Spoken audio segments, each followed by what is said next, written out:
Di sini saya akan menjelaskan tentang perdarahan gastrointestinal bawah.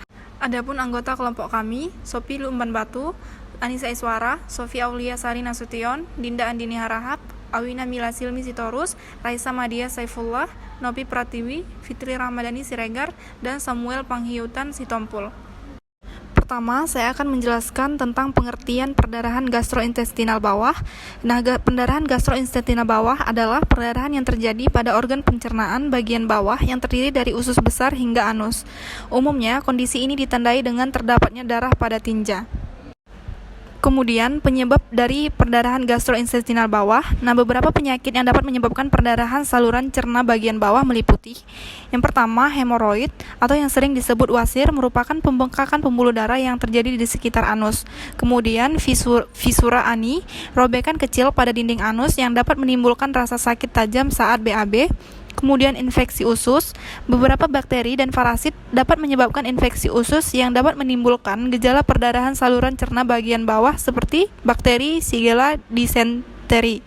Kemudian kolitis ulceratif merupakan peradangan kronis yang menyebabkan luka dan pendarahan pada saluran cerna bagian bawah. Kemudian polip usus adalah benjolan bertangkai yang tumbuh pada dinding dalam usus besar. Dan kemudian kanker usus besar. Nah, kanker usus besar juga dapat menyebabkan perdarahan saluran cerna bagian bawah. Darah biasanya terlihat bercampur dengan tinja dan bisa berwarna merah segar atau coklat kehitaman.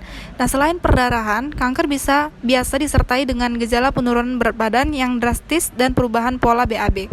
Kemudian faktor risiko, yang pertama, usia. Perdarahan saluran cerna lebih sering terjadi pada orang dewasa usia lebih dari 60 tahun. Kedua, jenis kelamin. Laki-laki lebih berpotensi mengalami gangguan saluran cerna dibandingkan dengan perempuan. Ketiga, penggunaan obat antiinflamasi non-steroid.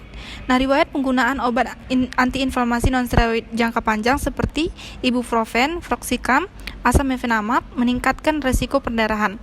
Keempat, penggunaan obat pengencer darah. Hal ini dikarenakan penggunaan obat jenis ini meningkatkan risiko perdarahan menjadi 2 kali lipat. Kelima, mengonsumsi alkohol.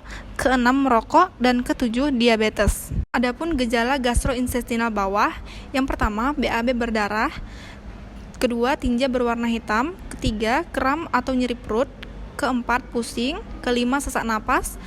Keenam, pingsan. Ketujuh, shock. Kedelapan, wajah tampak pucat. Dan kesembilan, kelelahan.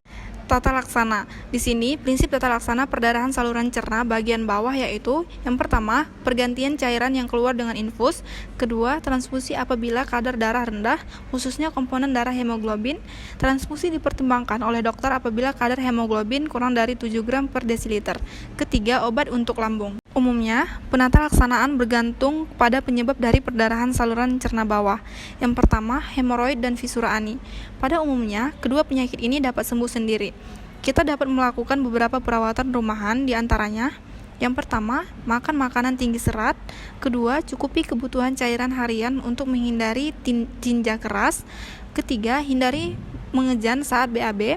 Keempat, gunakan tisu toilet atau handuk untuk menyeka daerah yang basah setelah buang air agar tidak terjadi iritasi. Kelima, berendam di air hangat. Keenam, gunakan krim hemoroid atau wasir. Kedua, infeksi dan kolitis. Pengobatan kolitis tergantung dari penyebabnya. Jika terdapat infeksi, dokter akan memberikan antibiotik. Beberapa terapi yang dapat diberikan antara lain: yang pertama, obat anti radang seperti steroid.